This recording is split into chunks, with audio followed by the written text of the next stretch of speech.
Always at least one technical difficulty, right? Always at least one. As we get ready to roll out here. Broadcast is active. It shows it working there. Deactivated on my stream. Just waiting on you, man. Check that real quick. I know. Always. Properties. Deactivate when not showing. Done. There. Perfect. Switch over. I'm like walking myself through all the steps. Walking you through step by step just to tell yourself which way to do it. Just at the bottom where it says turn on your camera, just hit that little arrow and make sure it's selecting the right camera. It is. It is. The problem. Oh. Yeah. I don't know, man. What'd you break? Everything, man. It's always everything. You're going to broadcast? Yeah, that's what I use. I know. Let me let's try something else here. We're not doing that really anyways. So Ladies and gentlemen, we are currently waiting for the Game Hopper to get his act together once again. No. Oh, my man. Video connect. Do it this way. Now you put me doubled up on the screen when you do that. There we go. Hey, there it is. We'll just go broadcast. We don't need it. Look at the beautiful room. So it's working without broadcast, but it wasn't working with broadcast. Yeah, you know. What? It's not a full release version. So, and honestly, it causes me more troubles than the nice little benefit it adds sometimes. So, I might just uninstall it for a little while or stop using it. Okay. We're on time. Nailed it. On time. 5 minutes for finagling. We hit go live on time. Right? That's what I do. I hit go live on time at least, right? I'm here, you know. People can't see me, that's fine. You can hear me. I can hear you. That's the important part. Oh. All right, man. You intro us when it's game time. Yep. I'm ready. I'm here. All right. It's a little weird. I'm standing with my desk in the lowered position tonight, so Why? I don't know. I thought it would give me more camera space. I don't know. I was been working out lately, trying to show off the old abs or something, you know? Huzzah, right? You're wearing a jacket. My door is open. It's cold outside. Oh, yeah, okay. You're getting some of the fresh Florida air tonight. Yeah. That's fair. All right. That's fair. Here it's we like go. 65. That's freezing for us. Ladies and gentlemen, my name is Chris, the Mic Guy, and we are streaming to you live via YouTube and also the Game Hopper via Twitch. And you guys know what that means. That means it's time for another What the Wednesday, episode 27 coming at you, titled this week, Is Your Brand Safe? Some news come out from Twitch this week. We'll cover that in a little bit. Some things that are changing in the way Twitch handles broadcasters' content that could impact your stream. So stay tuned as we get through that. But before we get there this week, we got to always start out. Dusty, how's your week been, man? How you doing?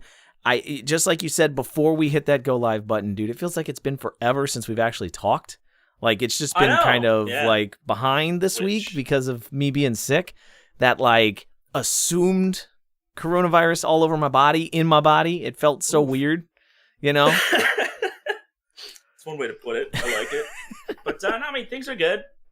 I had to deal with a flat tire over the weekend, which is a bummer. One of those things when, like, especially my car's still so new, like it doesn't even have 10,000 miles on it. So when I went outside and going to run some errands and saw this thing was as flat as can be, like on the rim just about, you know, this doesn't just happen. So I don't know if I hit something last time, but I got an appointment scheduled tomorrow, thankfully, to get it in there and get it replaced. You didn't find, it's like... still free, under warranty. Yeah, so. Didn't find a nail or anything like that? Like, you didn't note nothing noticeable? It was just flat? Yeah, no big punctures. It was just done. Huh. So, you know. That's always brutal. Probably. It's for me, it's always like, I dread getting new tires for a vehicle because you know, like that first month of getting new tires, you're going to find that roofing company that did a really poor job picking up after themselves. And you're going to have like 15 roofing nails stuck through the tread of your brand new tires or something. And they're all going to be on the sidewall, so they're not repairable, right? Like it's one of those things. I'm like, oh. I really do. I think I have bought tires twice, and within 1,000 miles of buying them, I've gotten one of them flat. Like it's just brutal. I always buy the roadside protection now because I have used it more than its value. It's absolutely ridiculous. Very true. Yeah, usually what I do now, instead of having a spare, like I usually like a spare donut tire, I like just to have a spare full tire in the trunk spot because they're usually all cars are designed to fit those as well. They usually just give you the spare for free, cheaper for them, but that way I can just change it myself, go on the road. But I haven't gotten around to doing that, so I'll make sure I buy 2 tires when I replace it on this time. So other than that, though, man, been playing games, hanging out. The weather's been starting to really warm up down here, so I've been getting in the pool a bit more, which is always nice. That's the time of year here for me in Florida, and that a lot. We hit a long stretch of 80 plus. I know. Sorry, guys. Be jealous. But the real questions I have, is how are you? You gotta fill us in. What's going on with you? Yeah, it was so a little background. We did have COVID, impact our household. Came in and it just started tearing through. I say that as my wife was the only one to get it, but yeah. I don't know what happened. I don't know. My wife seems to believe that I have sympathy symptoms, are what we call them. So I just kind of, as she feels sick, I feel sick for her at the same time or something. Okay. It's kind of, they say that you have sympathy, not sympathy pains, but like when your wife is typically, or when your significant other is pregnant with a girl, usually the husband puts on weight too at the same time. Those kind of, it's like sympathy weight, right? So my wife claims sympathy symptoms. So I just kind of make it up. And then I went and got tested and it came back negative. I slept the whole rest of the day. I got that negative test and I feel great. Like I was like, okay, I'm negative. Good. I just need to sleep it off, and now I feel totally better. I was like, I don't know what happened. I had chills, awesome. I had soreness, I had chest congestion, I was coughing, and then next day I was like, I'm all better. I feel great. I'm done. I got that negative result. I was like, I don't know what it is. I just right, yeah. It's like your body thought something was happening, so it was going through the motions of it. It was like the negative test, and your body's like, oh, never mind, we're good. It just makes that assumption. It's like, oh yeah, you're sick, dude. Yeah. We're gonna run this. You're dead. Like you're going to die through this process. We're gonna force it. We're gonna force it to happen. Right. That's what's gonna happen this week. Just be ready. Really, man, mind over body for a lot of stuff. I feel like. More of a thing than a lot of us like to realize. And in a natural situation, like if it were cold or, even the flu, like if it's something that I know that's a manageable disease or, whatever it is, I'll power through it. I'll be like, okay, yeah, no problem. I'll just do what I got to do and I'll just go about my business. But with this assumption of COVID, I'm like, okay, quarantine, right? Don't do anything. Just stay, because again, it's one of those like don't want. That's the best thing to do then. Right. You don't want to be infecting everybody else, right? Yeah. So you're just kind of like, okay, I'm gonna sit still this week and do nothing, and then you come back negative, and you're like, God, I'm ready to get out of the house. Now we gotta go. So, but it was fortunate. I'm happy. That's I'm feeling good. Good to hear. Yeah. Just in time for this week, because yesterday was the last day of the last day of feeling down. So I woke up this morning, I was ready to go. I was like, yes. We're having the podcast tonight. It's going to happen. Welcome back. Good. We would like to hear. Good news. We need more good news, guys. Yes. Always need good news. So if anybody else has it, be sure to drop it. We always like to hear the good news. That's what Discord is for. Discord's not just for sharing information. It's to share accomplishments as well. Things that are going on in your guys' lives and things. So don't be scared to drop the positive things down there every once in a while. Fair enough. So, getting into, we'll start with so we'll save our brand safety. Dessert? We'll save brand safety for the second topic. First one I want to touch on is we had it was probably about 3 months ago now. Maybe okay. I want to say 2 to 3 months ago. We had a discussion. Really pushing my memory here, aren't you? Yeah, I am. We had a discussion about maturity streams. And the kind of the concept was Twitch has a maturity problem, or a mature stream problem, right? And content for kids, and kids being involved in streaming content, and age guidelines for what the terms of service should be for Twitch, right? Yeah. So as we've kind of gone through that whole process. Rowdy Rogan, that's who it was, right? That was the account name. Rowdy Rogan was the account that we were kind of working against, right, at the time with the whole Call of Duty thing. Well, there's just been an announcement that some major team, I don't even know the team name, has just officially signed, it was an 8-year-old kid? An 8-year-old kid Fortnite player to Fortnite on a professional team. Yeah. And this is bringing it all right back full circle to that same situation again. To when is it too early to start feeding this type of content to these kids? Like, as a parent, right? As a parent, I see my son is 10, and I see what Fortnite does to him, right? Like, as an individual, right? And I know not every kid reacts the same. Not every kid is exactly the same. But there is no way I could ever consider putting my kid down in front of a computer playing Fortnite for 6 hours a day, with school and everything else on top of it, right? Like, there's no way I could see doing that and trying to get him to go to this pro status. I mean, talents alone, right? Just his mental state and the way he handles and processes that is insane. Like, it's just so weird to consider that as an option today. Very much so. Like, to me, there's an interesting realm that we're starting to head into and crossing lines. Which, like, I get, you have, like, college sports and all these things and other sports that, you can join on a team and you can play at any age and it's great for your growth and learning camaraderie and all these things.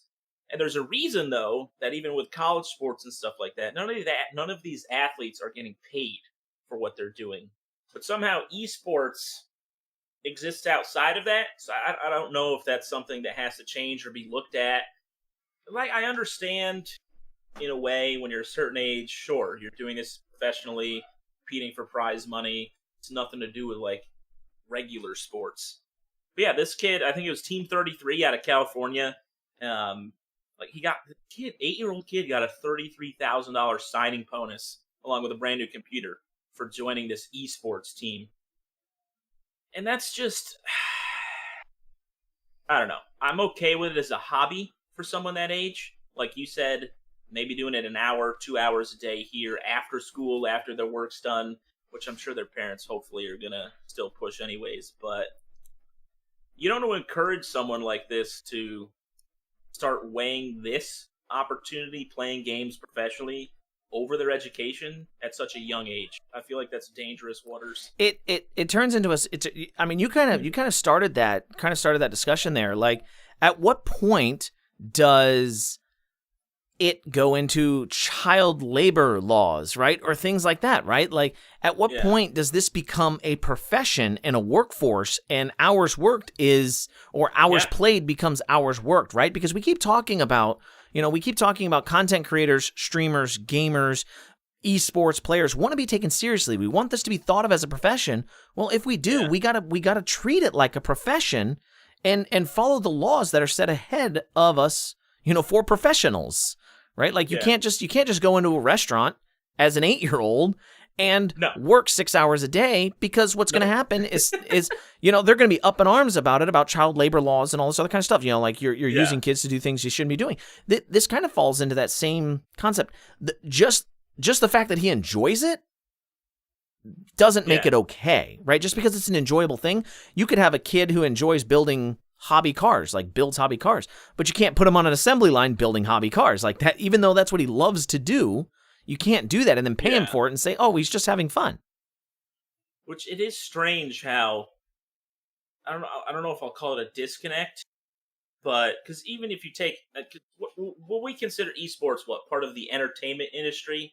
Is that a fair assessment to make? Like, that's what it falls under? Sure. Which, because again, there's kids that star in movies and things like that, and that's okay. Like, obviously there's regulations and stuff that the production teams need to follow as far as how many hours they are allowed to have the kid work, and they have teachers there doing schoolwork with them and stuff like that. I hope in some way that falls into this as well, because I don't know if there's not probably any laws for underage esports players, because it's so new. Like, how do you regulate? We don't have regulations for stuff like this yet, and it's something that, as time goes on, I feel like is need to be approached. Sure. By I don't know who decides that, but sure. And I can't imagine that. I mean, this is probably looking at it up front, this is probably a great contract for this kid today. Obviously, this kid's 8 years old and he got 33 grand, right? Yeah, right. It's probably a great contract for this kid today, but looking at it going into the future, right? We always talk about how, like, your first contract is typically your worst deal, right? Yeah. Because you don't know what you're worth. You don't know what your value is. You don't know. We don't know how long he had to sign with Team 33. Like, if it's a guaranteed 10, he's 8 years old, you're guaranteed you're guaranteed to sign with us for 12 years. So you got to play with us until you got to play with us until you're 20, right? And, you know, you're only going to get X amount of more per year per winnings or something like that. The team gets the rest, right? Like, it becomes one of those weird things that, like, unless, you know, when you get to this, again, at this age, you don't know what you're going to be worth. You don't know what your value is.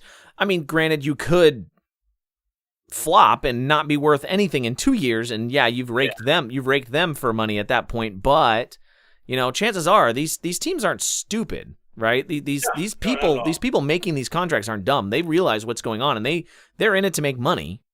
So I don't know, but you did make a good point, and I guess I didn't think of it, right? When you as soon as you talked about entertainment, right? We do have child actors, we do have, you know, child stars, all these other things, and I guess if you're considering in that aspect, we'd have to look into. So I'm not familiar with entertainment laws per se.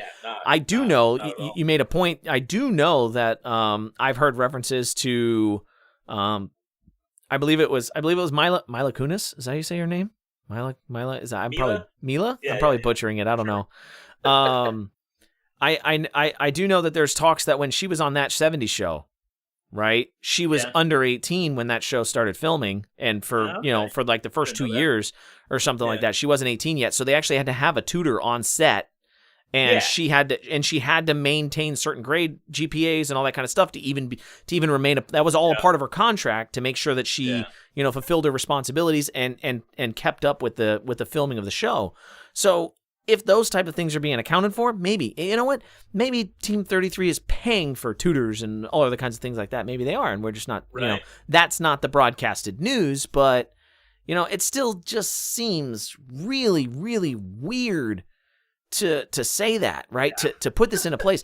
Like, I'm weird. I mean, we play video games for fun. We probably play more, I don't want to say more video games than other people, but we probably play, out of everybody that I personally know in the physical realm, right? Physically that I have laid hands on, I probably play more video games than any of them, right? Minus you. You're probably the only other person that plays more video games than me that I know, right? Title. So, Champion.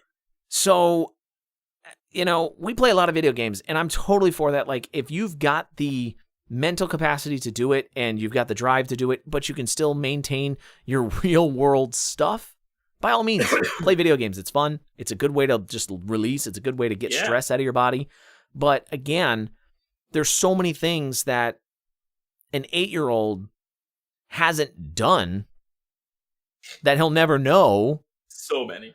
Right, that he may never know to do it. Yeah. I mean, it's crazy that they say, he's been playing Fortnite since he was 4. So, like... Is that actually in the article? It's in the article. He's been playing Fortnite since he was 4. Wow. 4. And it's funny, he was quoted, the kid himself, as saying, I always thought about being a professional gamer, which, like, saying you always thought of anything at the age of 8, just, I don't know, like, sure, you have a lot of crazy thoughts when you're a youngster. You want to be an astronaut, a cowboy, professional gamer, why not? And then says, but no one took him seriously until Team 33 came along. I guess I didn't realize that there's no age requirement for esports. At least, I guess that I know of. I don't know if it's tournament specific. So to play in the Fortnite World Cup, you have to be 13.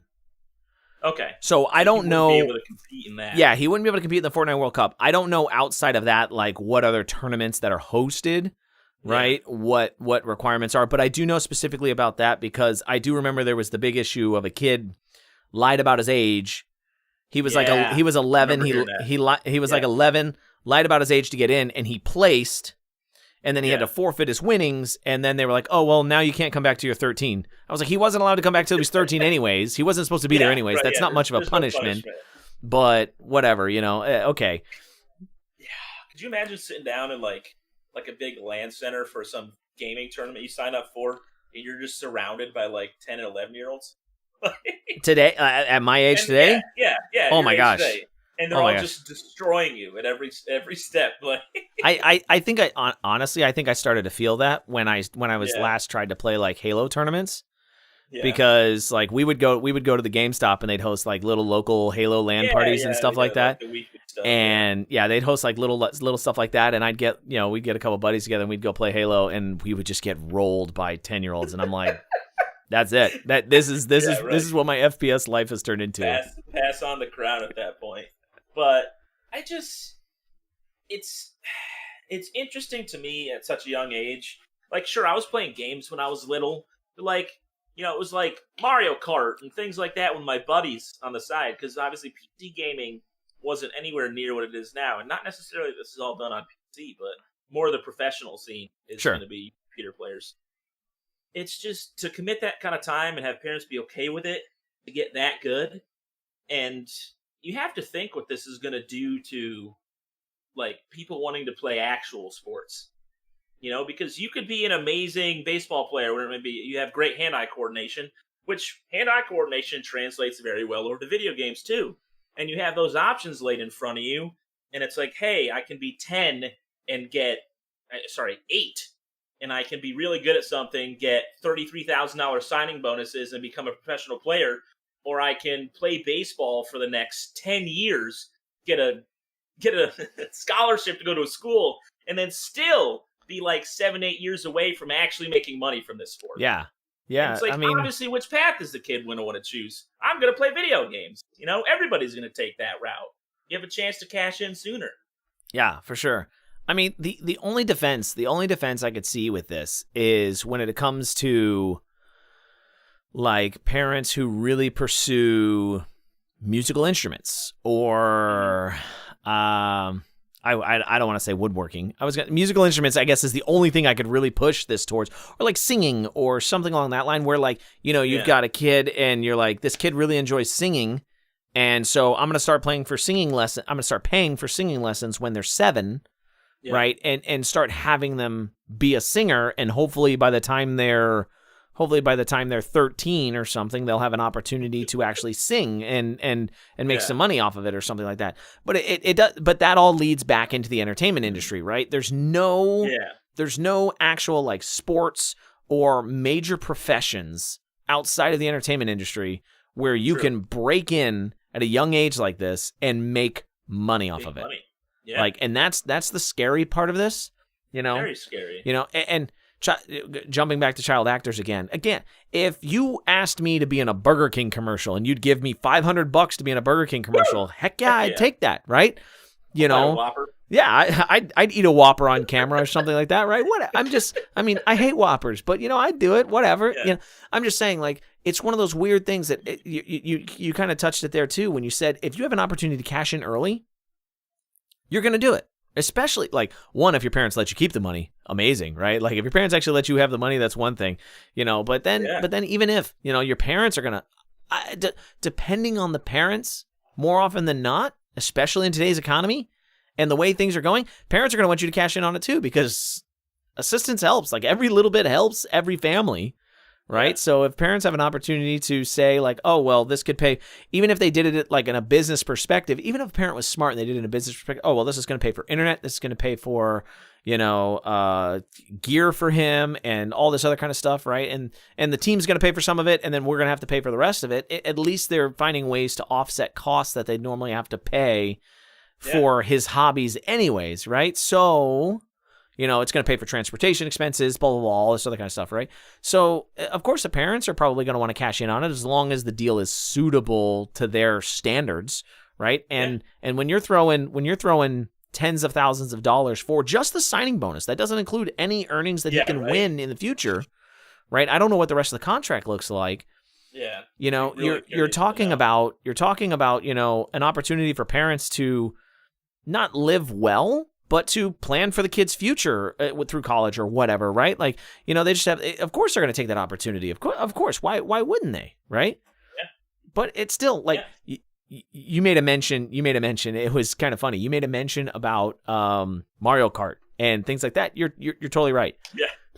I'd play Mario You know, we'd play Super Mario Brothers, Duck Hunt, Battletoads, whatever it may be, right? We'd play some game or Game Boy for a half hour, you know, and then what'd we do? We'd turn it off, we'd go outside and we'd shoot hoops, or we'd ride our bikes around the neighborhood or something like that, right? Like, it existed, and we participated in video games, and we played every day, but we didn't play for 6 hours a day. Like, there was no, like, okay, you're going to practice from 8 to 5, and, you know, like, there was no, like, set schedules. It was just kind of like, a simple way to relax and have fun and just do it.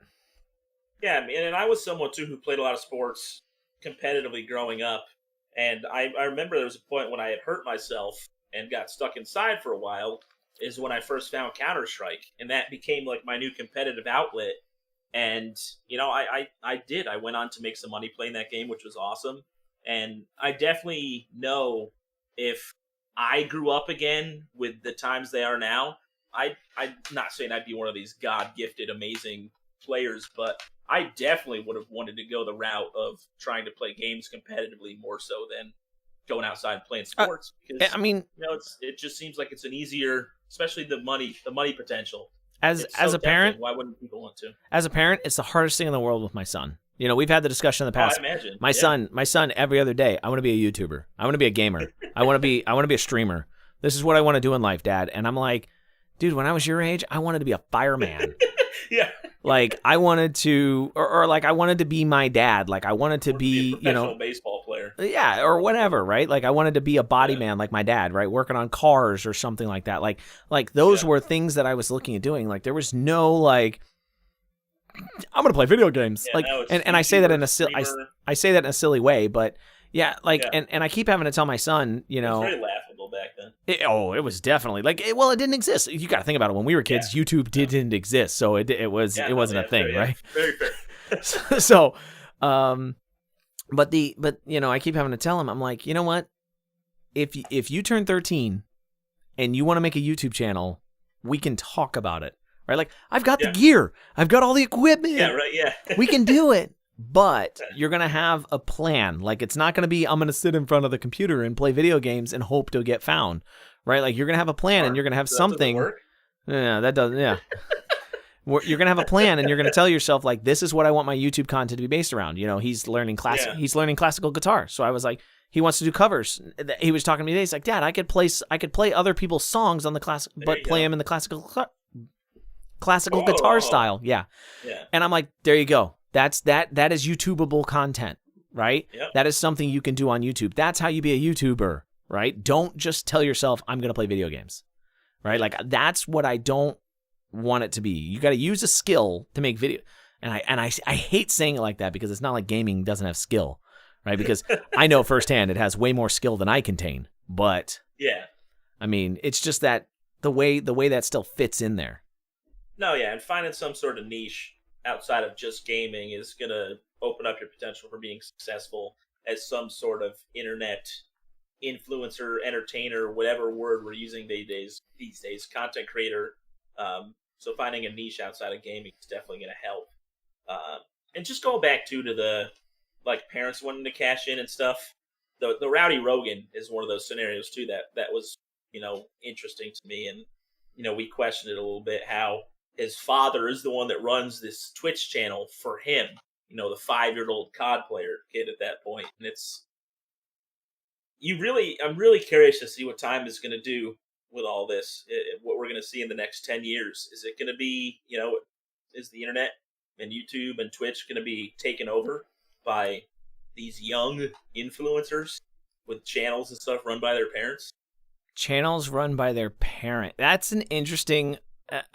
so as long as the general guidelines for online content lays out at 13, lays out at 13 years old, right? The standard age for being able to provide digital content, as long as that stays at 13, it kind of will. But you're totally right. Like, what happens to that as they kind of find loopholes to get around it? You know, just like you said, kids YouTube channels that are owned by adults, you know, child entertainers. Where does that law kind of come into play, and how does that work? for the future or for, content creation in general as we get further on. Like, at what point does it turn into, if your kid doesn't want to make the YouTube video, but you as the parent is like, hey, we got to put one out this week, boy. Yeah, right. Yeah. Let's go. You better put your smile on, and you better go do that dumb dunk thing that I want you to do this week for content. You're going to go outside and you're going to slam dunk that ball and fall on your face, and it's going to be funny, and we're going to get 1 million views out of it. Whatever it may be, right? I'm totally making something up, but like, at what point does it turn into, again, child labor, forcing somebody to do something they don't want to do, right? Yeah. Again, 8-year-old kid. Yeah. What happens, based on what happens when he gets to the point to where he decides, I don't want to play Fortnite anymore, right? Like, what are the exclusions in his contract? What are the, how does he get out? All this kind of weird thing that kind of flips into this general realm. I'm reading through the article now, actually, and it says he's not allowed to compete for cash prizes until he's 13. Okay. Then what the heck is the point of the contract at that? Is it publicity stunt? He's allowed to participate in tournaments for rank purposes that have no cup involved in them. And they're gonna help build his YouTube presence and his additional presence in other areas, which then they'll get pieces of the revenue from that, right? So I don't like it, man. And again, too, like, it's just really murky water for me. Like, again, I know the child actors and stuff, it's a thing. Obviously, you need kids in movies when there are families and stuff involved and whatnot. But as we get into this digital age, and it's a lot easier to expose these kids to the whole world at the blink of an eye, I just worry about, like, the socialization effect that's going to have putting these 8-year-old kids in front of the internet for everybody to judge and comment on, and it's a lot, man. Oh, there's a lot on that social dilemma, right? The concept of how social media has impacted people today. And I mean, that's a huge other discussion if we ever wanted to go down that rabbit hole, because that thing is just thing is like the size of Texas you could fall into. That is the biggest hole of a discussion that you can ever have with anybody on that aspect. It's crazy when you get into that side of it. But no, you're not wrong. Let's see. I think that's. By the way, I do just want to point out. So the kid's name is Joseph Dean, right? Mm-hmm. Apparently better known as Gosu. I guess Gosu's his gamer tag. Joseph, by the way, dude, we're not hating on you. We're not hating on what you're accomplishing, right? We're not hating on anybody here. As a dad, I would have a really hard time signing that deal for you, but if it's what works for your family and it works out great for you, I hope it does. I hope you become a great individual. I just worry for your future, and this is all in a discussion about protecting kids, not trying to say that this is, I don't want to say stupid, but, just that it's done properly. Yeah. No, I always have questions when there's any type of contracts between parties and children. Obviously, the adult, somebody's signing for him, some guardian, but sure. I don't know, man. Like I said, I guess I need to get myself a little bit more versed on entertainment work laws for people under the age of 18 to kind of better understand. That would be that. Yeah, I think crossing the line and what's not. And I think that's some homework. To be had. I mean, because right, we mentioned entertainment industry has a long-standing history of this. There's got to be some baseline. It's the only place, like you said. Right. No other profession can you hire an 8-year-old, pay them a wage to do something. Yeah, I mean, movies, TV, music, right, et cetera, stuff like that. You can make money based on your talents as they're developed at the age they're developing, right? Sports teams are breaking laws and getting heavily fined if they, try to recruit too early. Yeah, for sure. Like you're trying to recruit kids at 16, 17. You're trying to recruit kid at 17 to the NBA, and you get nasty fines out of stuff like that. Like, even if it's just like, hey, we'll buy you some sneakers, and they're like, nope, $50,000 fine. It's serious. It's serious stuff there, right? Yeah. And NCAA, same thing, right? Schools get fined serious money for and these are adults at that point, right? Like you're college students. You're a college student and you get a ride. Like you got your coach's wife giving you rides back and forth to places, and the school can get fined big bucks on stuff like that. Like it just happens, right? These are rules that esports is another realm. Yeah, it's just outside. Again, entertainment, or it's technically electronic sports, right? That's what it. Yeah, that's what it stands for. But in the entertainment realm, it just kind of floats off to the side there, and it doesn't have any regulation yet. Interesting. It's a lot to think about. But before we get too carried away on that, let's take let's take a second here. Swing around. Let's take a second. Well, not swing around. We're gonna take a second here, and this is our recognition segment here. So, ladies and gentlemen, as always, those of you who are listening live, participating live, those of you who are in chats or in the car, wherever you may be right now, whatever you're doing, thank you so much for watching, listening, participating in this content in a live format. For those of you who aren't and you're listening to it after the fact, we love you too, because impressions and views matter to us. And honestly, we just hope that the information and what we're talking about is beneficial to you all and you enjoy what we're saying. Every week we go through this and we say, come talk to us in Discord, come comment on these videos, come into chat and tell us what you think, because we want to make sure that this podcast and these videos, all the content we produce, benefits you all in some way, shape, or form. So, please continue to do so. Twitch.tv/thegamehopper, YouTube.com/Qualizar, I think is the best way to get to my page, which... Let me just question that. I question my own YouTube content. Yeah. And as always, thank you so much to our amazing patrons that help support our page. Twitch subscribers, YouTube subscribers, everybody out there that helps support our content. You all are absolutely amazing. Thank you so much.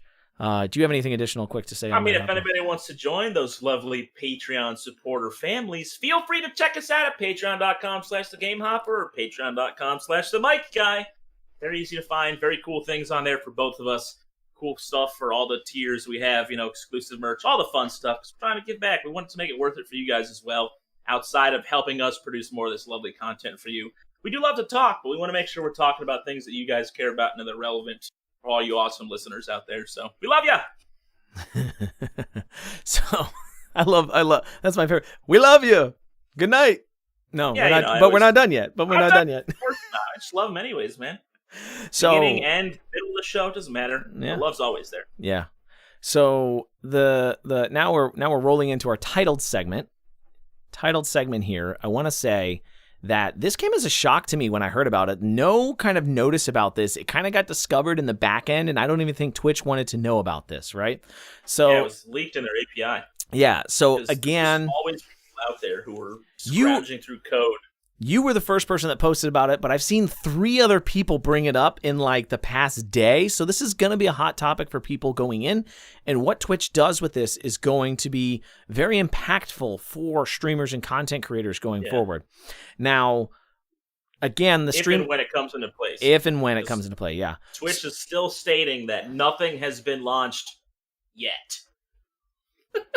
So Twitch. Yeah. So they got found out. Now they're like, oh no. Yeah. So as the title of the podcast is your brand safe, or is your brand safe for Twitch? That goes into recently a coder, hacker, a dude, a guy, a person was scrubbing through Twitch's. Yeah. Cover everything. Sure. An individual was scrubbing through Twitch's API, probably for no ill intention, just looking through to design a new extension or something along that line, right? I don't know the full details about why they were doing it, but it was come to find out that there is now a stream safety number? Stream safe? Brand safety score. Okay, that's what it's titled as. Yeah. There's an actual category for brand safety score as recognized in the API. And the only thing that Twitch has commented on, or the only thing that can be identified about, is what exactly this can be used for And I don't know if there's been an official comment or if there's just been some discussion from ambassadors or some developers, or if Twitch has made an official statement on this yet or not. But the assumption is that they did respond. Huh? I can read my information. They have released a statement in response to. I'm reading from PC Gamer that reached out to them. Yeah, go ahead. Which I can confirm to it actually was a cybersecurity researcher named Dalem Tayari that found the code. I'm not sure what they were searching for, but I guess it's something that they do for their profession. So it's the brand safety scores. The scores grading how brand-friendly a streamer is using variables such as the age of the streamer, whether they're 18 or 21 and older, their ban history, relationship with Twitch, which that's a very vague statement, how the channel implements the use of the auto mod that's provided by Twitch, the ESRB rating of the game that they stream most often, whether the channel is set to mature audiences or not, as well as a manual rating and keyword search for the channel set by a Twitch-affiliated reviewer, whatever that means. And Twitch did acknowledge, reaching back out to PC Gamer, that they are working on an ad targeting system, but have claimed nothing has been launched yet. So that's exactly what I was going to say. As the only place I could see this going is, based around. I think the discussion is based around advertising and based around bounties, which. Exactly. So we can talk about. Yeah, so we can talk about. We'll talk about advertising first, and then we'll roll over into like what bounties are and how those can be impactful to individuals. So I think this is an effort, right? Because the biggest complaint on Twitch. Think about it this way. I think the biggest complaint on Twitch is that when you go to a page, you see like you load up one page, you load up one streamer. I'm gonna load up Joe Bob Billy, and I pull him up, and Joe Bob Billy's got a McDonald's commercial with what the big thing is with the McDonald's, like the rapper deals or the Travis Scott. Right? Sure, the Travis Scott deal. Yeah, okay, that's what his name is. I don't know. So there's the advertiser with there's the advertisement with the Travis Scott deal, and then you go load up Jane Doe, and Jane Doe will have the exact same advertisement 10 seconds later. Right? There's no real strong way right now for Twitch to manage advertising. It's super generic. It's not targeted at all. And there's really no control over it. And that's been one of the biggest complaints from content creators, right? Or from the viewers.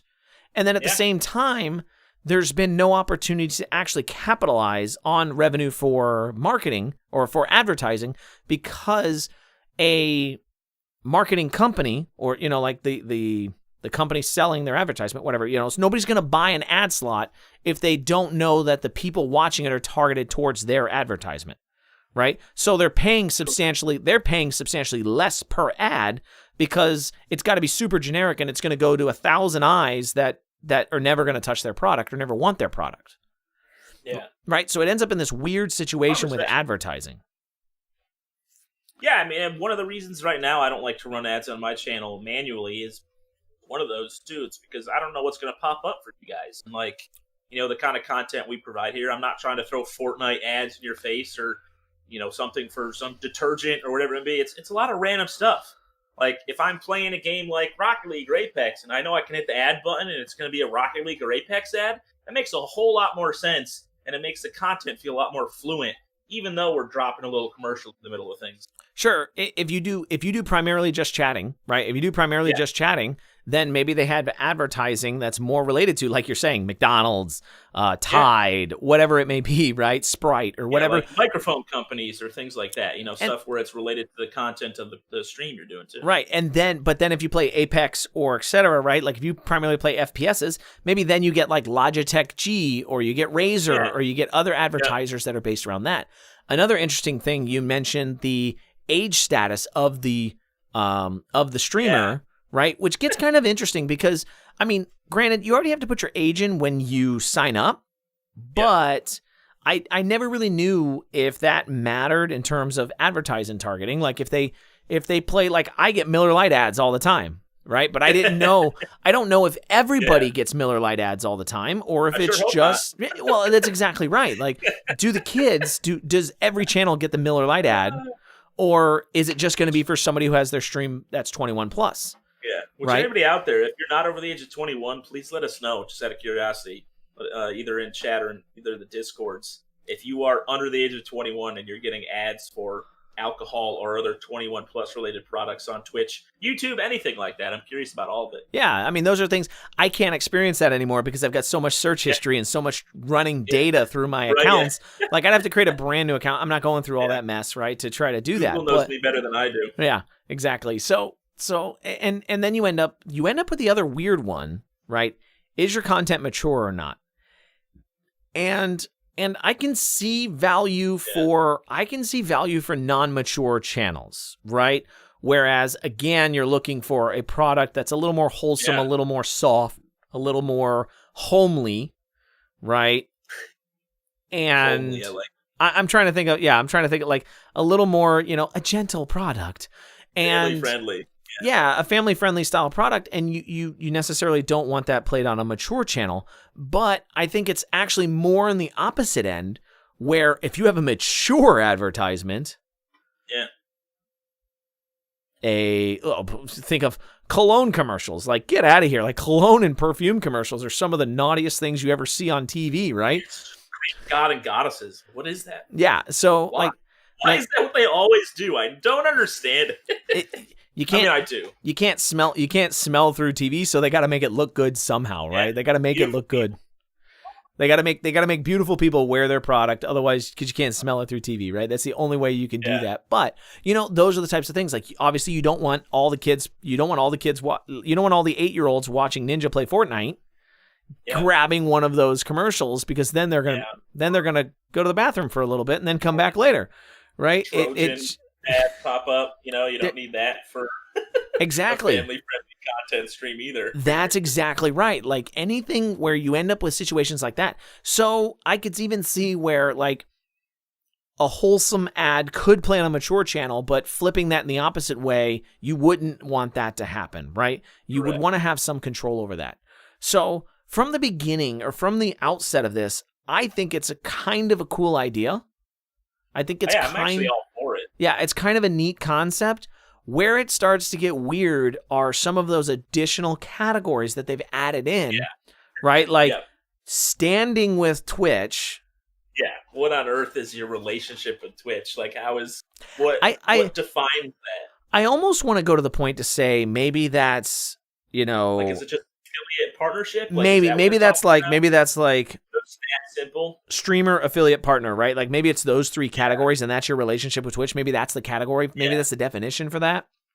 If you can look it up and it says like 6, like, what does that mean? Yeah. What do you mean my relationship is 6? Come on, I'm at least at 7.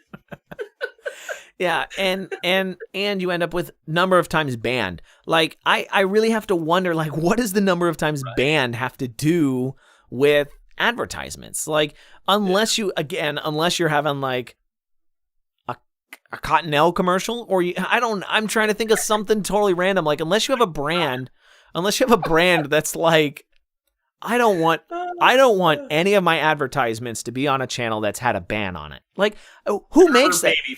Who makes that? Yeah, who makes that? Who makes that contract though? Like, this channel can only have 3 bans, otherwise we're removing all of our advertisements from it.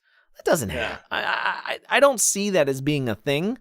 I don't know. I get really weird with that. Yeah. Especially because the Twitch culture, it really seems to me like a ban for somebody's channel always seems to create some sort of burst in their popularity. Very, very rarely does it have a negative effect on that content creator, unless that ban was for something horrible. Like, for the most part, it's.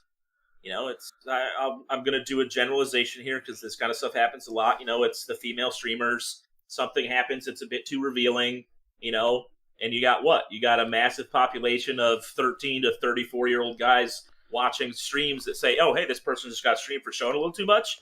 Maybe I'll stop by sometime. Like, wait for that. Wait for 2 weeks. I'll be back.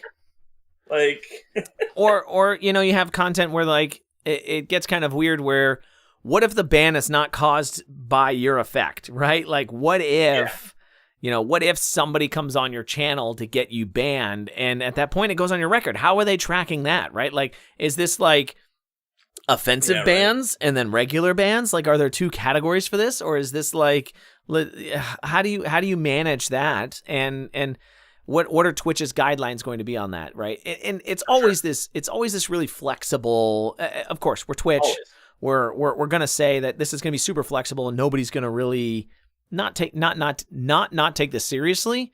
But Twitch is not gonna iron out all the issues. They're just gonna leave it very gray, so that way when they want to change the rules, they have the opportunity to, right? Yeah. Do you want me to read the next part that's real grayish as far as their rating system? So obviously, there's like the automod stuff. That's cool. That makes sense. The rating of the game you're playing, sure. Mature games, more mature stuff. But the last one they go to is a manual rating and keywords for your channel set by a Twitch affiliated reviewer. Like, what in God's vagueness is that? Manual rating and keywords set by a Twitch affiliated reviewer.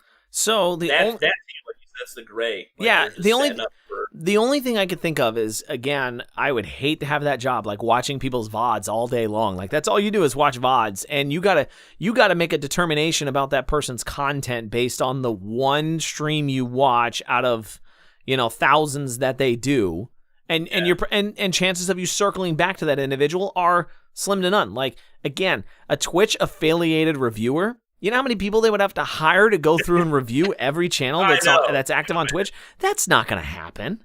Yeah, right? It's an unrealistic claim. It's got to be something like, the only thing I can think of is that they're going to do like all partner accounts with that, or something that's, something a lot more specific, because I really don't see that. Even partners is still a lot, right? And I just don't see that being possible. It doesn't make sense to be able to do that. Yeah, it's got to be. To me, it's like Twitch affiliated reviewer means like some algorithm we set up that's going to be run by an AI that's going to just like, oh, this person says this word 17 times an hour.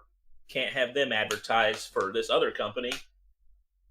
I don't know, it's gray. I get it. For the most part, again, I love this idea because targeted ads, I know a lot of people don't like them, but if I'm going to see an ad, I might as well see an ad for something I'm interested in. I hope most people feel the same way, but so what about and so this is not even, and the interesting thing is that these aren't even being targeted towards the viewer, right? They're not collecting viewer data. These are being targeted towards the stream. So it doesn't matter. You could still have viewers pop in, but they're hoping that viewers that watch a streamer typically have the same likes, right? Yeah. If you're all watching this streamer, you all like this streamer for some common reason, whatever it may be, right? Hopefully, right? That's the concept and the idea. So that's what they're pushing for, and that's what they're hoping for, right? And that this will be an idea. Yeah. Again, I think this is great for revenue purposes. I think this is a good opportunity, as long as the content creator gets some of that revenue, that additional revenue share when it comes down. If they adjust CPMs, like, does it come to a point to where your CPM as a streamer gets better if you fit into the algorithm better, right? Because that's the way that is the way it works on YouTube, right? If you fit into a better niche and you have a better, click-through rate, or et cetera, right? If you have, there's a lot of things that you can get that help your CPM go up, right? Which in turn gives you more revenue per advertisement, because you're getting more people to come look at your content, and you're getting more 100%. Clicks based on it. So why wouldn't Twitch? Well, I know why Twitch wouldn't benefit the content creator more, but they have a long-standing history of not benefiting the content creator more, the streamer, but you would hope that this gives them an opportunity to do so. Yeah, would hope. Now, the second part of this goes into the bounty board, right? And for those who don't know what the bounty board is, it is an opportunity for an individual company to post what they call bounties. So we'll say Dove soap, right? And these are real things. Dove soap, shampoo companies, all these other kind of things like that, right? Like, these are real companies that do this even today. They'll say, hey, we will pay you $100 to play this game for 10 hours within 3 days, and then you have to mention this so many times. Once you accomplish this, market is completed. We'll go watch your VODs. We'll drop money into your PayPal account, right? And it's just a boom, boom, boom, boom, boom. And this program is open to all partners and some affiliates. I haven't seen access to it. I don't know what the affiliate. So how do I get that? Yeah, right. I don't know what the Twitch did say that. Twitch said in TwitchCon 2019 that they were releasing this to affiliates going into 2020, and so apparently they did some affiliates. I don't know what the requirements are to get a part of the bounty board, but again, how does this impact bounties going forward when you want to be able to collect on these, but maybe your rating doesn't meet the criteria? Like, are they going to have, Twitch brand value ratings that are required per bounty?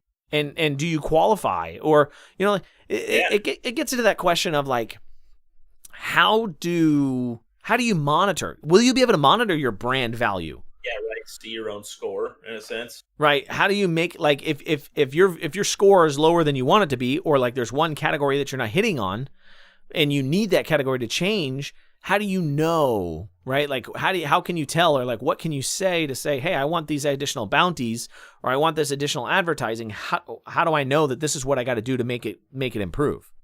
Yeah. I would hope. Again, that's the biggest thing for me with all this stuff that Twitch implements. It's our biggest problem with them at the same time, that like they're making rules, but then there's stuff that's the gray areas that if we just know what it is and define it perfectly for us, I think for the most part, we're all more than happy to follow all these rules you're putting in place. The score thing, I love the idea, help make targeted ads, but like he was saying, we need to be able to see, like, if I'm not seeing opportunities, I need to see why. And then I also need routes to be able to fix that. Like, what did I do specifically that lowered my brand score that I can't now get the Logitech bounty ads like I used to last month? And so what can I do to fix it so, next month I can have those pop up again? Right. Because some streamers might rely on some of these bounties, Oh, they for sure do. I remember when the whole DMCA thing happened, right? And all these VODs were getting taken down and clips were getting destroyed, et cetera, et cetera. I saw a lot of people come back and say, hey, my VOD got taken down and now I'm unable to claim my bounties that have now, the bounty has expired. I can no longer redo it. And now the vendor is saying they're not going to pay me because I have no proof of doing it. Right? Yeah, there was a big issue with that when the whole DMCA issue started really taking place. Now, granted, we all know that the whole copyright infringement and DMCA content, like, that's been a long time coming. People have been warned, fair share. Like, you've had plenty of opportunity to fix your issues, but at the same time, it impacted people because they'd gotten away with it for so long. And then all of a sudden now they brought down the ban hammer on that stuff, and it really hurt people's pockets, right? Yeah. It was giving people, hard times to claim on some of these things. Touch their pockets. Yeah. That's when everybody complains. As soon as the money goes out of the pocket, that's when you really start complaining, right? Yeah, and I guess I can see where the score and stuff makes sense, because I know a lot of people out there who watch big streamers at any point. You've been a part of, or you've seen them do an ad section part of their stream, where I've watched guys like Tim, Nick Merckx. They play the new COD when a new update launches. That's usually, sure, it's because it's their content, but they're also partnered with them in some way that they have to play a certain amount of it, talk about the new game, drive some more people to download it, things like that. And, you'll notice their behavior is a little better during these said ad sections. They don't swear as often because there's companies that don't like to see that. So I can understand, but this is interesting now because, sure, you can act like an ass off of the ad segment, but now doing that is going to affect your ability to get that ad segment back again. Yeah. That'll be watch your behavior all the time. That'll be interesting. Yeah. I mean, it goes to that whole concept of, like, we've been talking in the past, like, how many people mark their stream mature because they think that that's what they want to do. Yeah. Right? Like, they're like, oh, I want to be the cool kid. I want to be mature and I want people to be able to say whatever they want. Yeah, but I mean, realistically, is that the right message you want to send for your brand? Like, is that the right idea that you want to tell sponsors and advertisers that you're a mature individual? Mature doesn't mean that you're wise in this aspect, right? Mature definitely means 21 plus. It means that you've got some raunchy things going on in your content that you don't want other people to be able to see, right? Yeah. No, very fair. Very fair. So it's definitely a metric. It's definitely a number we're gonna have to keep an eye on. And I really hope Twitch plays this out right. Running history, I don't see it happening. I really, really just want one good thing. Every time we talk about Twitch changing something, it's never been for the better. Never implemented. But I have high hopes that we'll find one of them one day. That'll be nice. I have to say, Channel Points was good, right? Channel Points was a good update. I liked Channel Points. I still think they could have done it a lot better, but I have to say Channel Points was kind of a good thing. So I can get behind that. I liked Channel Points. Let's work with that. But yeah, I just want to know my brand score now, man. I do. I want to know my brand score now. I want to be like, hey, how do I look this up? Because I better be a freaking 10. That's all I know. Yeah. My content better be a 10. If it's not a 10, I want to know why. Wholesome. I want to know why. I definitely know I'm not a 10. I don't expect that number. But somewhere in the middle, I'll take like a 6. Take a 6. I'd be happy with a 6. You were just complaining about a 7 like 15 minutes ago, and now you've dropped yourself back down to 6. That was a moment. I was having a moment. Now you've come to the realization. You come to the realization. We both drink too much on stream to be 10s, Q. Come on now. We both what? Oh, well, maybe. There are drink too much on stream to be 10s. Let's be real. There are a few nights where it gets a little carried away. Oh. But yeah, so it's something we have to look forward to. It's something we got to keep an eye on, and it could be a major change for Twitch going into the advertising future. Again, this has been one of the biggest complaints as compared to YouTube, right? Targeted advertising, advertisement revenue, all these things like that. And I've kept making the claims that Twitch needs to make changes going into 2020, 2022. You know, going into 2021, 2022, too many twos in that sentence. Going into 2022, they need to make major changes. Otherwise, they're going to get run over by YouTube eventually. I think we're going to see more and more streamers that are going to want to multi-stream. There's a lot of people pushing for multi-stream right now. There's a lot of big influencers today pushing for multi-streaming. And YouTube is the place to start multi-streaming from. That is the platform to start with, where you can multi-stream, claim partner, collect money, and nobody has to care, right? Nobody cares. They don't care. You're still putting impressions on their website. They don't care at that point, right? And you get better targeted advertising. You get better CPMs. You get better everything at that point. You get revenue on your VODs on YouTube. You know, there's a whole lot of things that happen. I like it. There's a whole lot of things that happen on YouTube that Twitch still needs to learn how to implement. And I hope that this is one step in the right direction to do that. God, I hope too, man. We've been crossing our fingers for a while, but again, nothing has been implemented yet. So, something to come down the road, and hopefully, when they do, we get an official release. God, I hope it's laid out, and I hope they give us our scores. I hope we can see it. Yeah. I'll take a monthly card from Twitch, you know. But yeah, put it in the dashboard somewhere and say, here's what you need. Here's what you need to improve, right? Like, give us an actual metric or a goal. You know, give us evaluations and say, here's based on this. Based on this, here's what you would need to increase your brand value.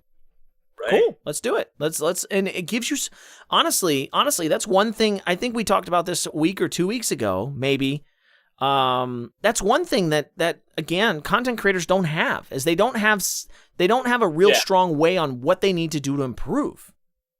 True, very true. Right? They don't, like, you go live and you watch YouTube videos and you talk to other people and you say, here, I can fix my overlays, but what exactly do you need to improve outside of the technical side? Like, again, like, you don't know what you don't know, so you just keep doing the same thing until somebody finally tells you, okay, if we have a way to get evaluated and say, hey, based on this, you could increase your brand value this many numbers, this many points.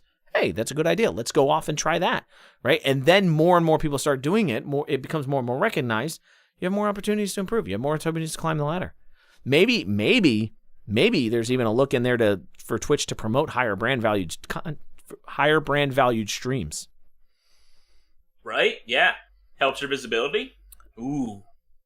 Could you imagine? I can imagine a lot. Maybe it turns into that your score. Maybe it turns into that your score turns into an ability to be advertised as a channel. Ooh. Where if you have a channel trailer and your score is 8 or above or whatever it is, right? Like, then when an advertisement runs on another channel, your channel could get advertised, right? Again, right. That's a way for Twitch to make money. Advertise another channel on Twitch, so you have an opportunity to subscribe to 2 channels. Twitch is making money, right? Let's be honest. By brand value on the browse list now. Hey, why not? I only want to see 8+ brand score streams. Yep. That's all I want. Review ratings. I want 8 stars or above, please.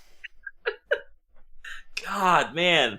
I'm just it's funny to kind of joke about, and like, but if it ever did implement fully like that, you know, where you have like a star rating next to your stream, how like disheartening it would to see like a 1 star next to your name on Twitch. Like, oh man. Crush your hopes and dreams, right? Man, I had a killer week. Why do I have 1-star ratings everywhere? Oh, why do I do it? Why? Anyways, we'll look forward to those stars next week, man. You got anything else you want to cover before we get ready to sign out for the week? Nah, man. Protect your brand. I like it. Keep it safe. It's the most important thing. It's the most important thing as a content creator you can do. I mean, people don't understand the value of their name and what it means as other people talk about it. Because you get one person to talk about it, then you get 2 people to talk about it, then you get 3 people to talk about it, then you get 4, right? And it exponentially gets bigger and bigger and bigger. And over time, you want all those talks to be positive. Yeah, no, and like with what we do here with the live content, I feel like sometimes people forget that every moment, every second of what they're doing is visible, and it's representing you and your brand. So always keep that in mind, because you might have a night where you're just being real silly with a bunch of friends in a Discord and you say something you shouldn't, and that affects your brand value forever. So just be aware of that kind of stuff. Keep it safe. Exactly. So, ladies and gentlemen, with that, it has been an amazing week. We're only halfway through it. It's going on to be a pretty decent year, I think. I actually think at some point in 2021 we're going to overcome COVID. I think. I hope. But calculating that COVID will be gone by October. That's what I'm going to say. Before my birthday, that's the only important part. So keep guarantee.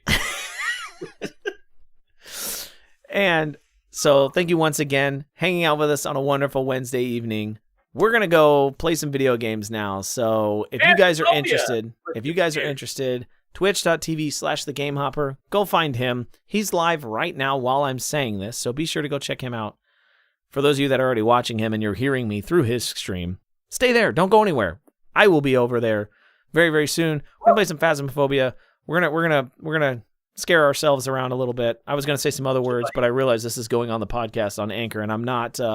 keeping your brand safe. Yeah, I'm keeping my brand safe. So don't forget Spotify, Cloudcast, Google Podcasts, every other flippin' podcast thing I can think of that we can attach to. Check us out. Links down in the description of all the videos that we have. We'll see you guys next week. Have a wonderful one. See ya! All right. We're at least offline. We're at least offline on... or at least we stopped recording. We're not offline yet. I gotta hit end stream here. Oh, Nick, you're not signing off. You know how it goes. Podcast is done, but now it's game time. It's game time. Huh? Phasmophobia has had some updates recently. It's a lot harder and a lot more fun. So obviously we're in.